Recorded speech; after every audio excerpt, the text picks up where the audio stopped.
Start by working as many stitches as you can get to fit onto your crochet hook until you feel like you're running out of room.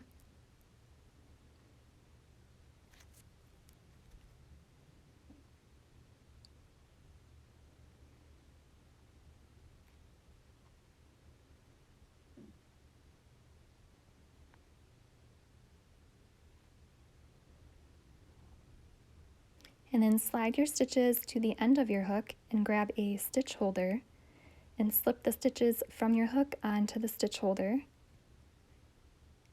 and slip as many as you feel needed to make more room to work more stitches onto your hook. And when you're done, slide your stitches back to the front of your crochet hook and continue working more stitches. And you do this as many times as needed with as many stitch holders as needed, which will depend on how big your project is. But since I have a small sample for the purpose of the tutorial, I'm going to finish my row and then work my return pass and then show you what to do next. So when you work your return pass, work off as many stitches as you feel needed to make more room to slip the stitches from your stitch holder onto your hook. So slip the stitches to the end of your hook and slide them from the stitch holder onto your hook. And you do as many as you can. For the tutorial, I'm going to be able to do all of them since I have a small project.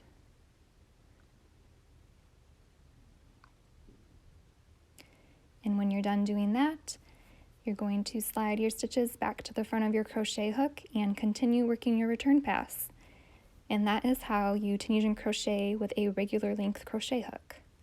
So I'm going to finish my return pass and show you how to do that one more time.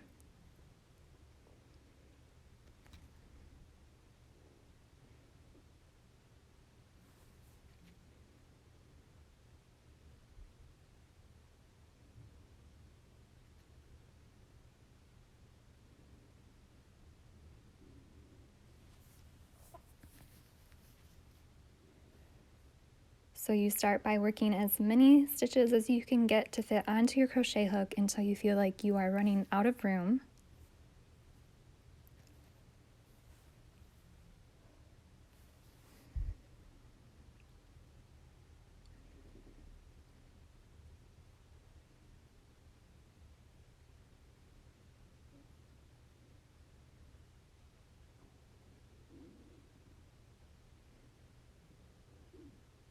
And then slide your stitches to the end of your hook.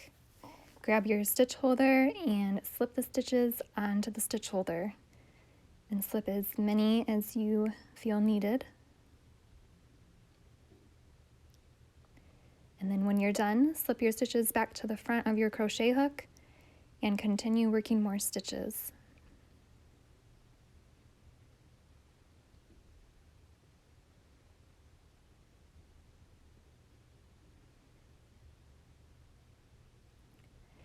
And then you start working your return pass after you complete your row. And once you've worked off enough stitches to make room on the end of your hook, slide your stitches to the end of your hook and slip the stitches from your stitch holder onto the end of your hook.